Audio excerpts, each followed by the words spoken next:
Let's take a look back in time to see if there's anything funny we can find. It's This Week in Music History.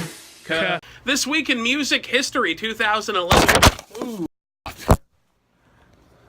It's okay. Good. This Week in Music History, Sly Stone of Sly and the Family Stone is reported to be living in a van in the Los Angeles neighborhood of Crenshaw.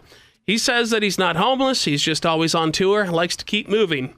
But he is 68 years old and living in a small camper, very ahead of his time. Small homes, in right now. 1990, Dave Grohl auditions to be the drummer for Nirvana.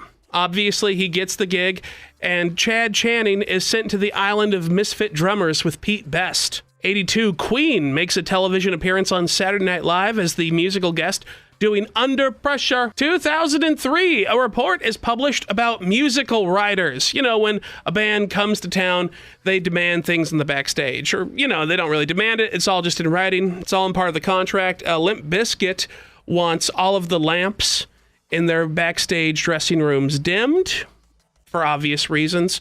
Van Halen, who has the most famous backstage rider with no brown M&Ms, not to be outdone by themselves, wants all of the celery trimmed, not peeled. 1964, The Temptations begin recording My Girl. This Week in Drug History, 1964, Pink Floyd begins the first of 3 nights performing at San Francisco's The Fillmore.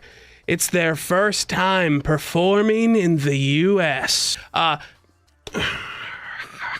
2004, Phil Spector, the soundtrack to any Martin Scorsese movie, is officially charged with murder. Deaths.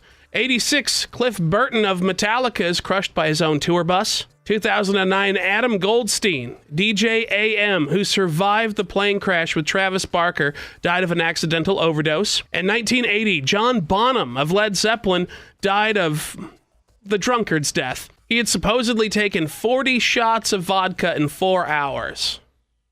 And born this week, Olivia Newton-John, Avril Lavigne, who's only 1 year younger than I am, Meatloaf, Lil Wayne, and Senior Willie style Will Smith. Finally, the aforementioned Lil Wayne became king of the Billboard Hot 100 by placing his 109th song on that list.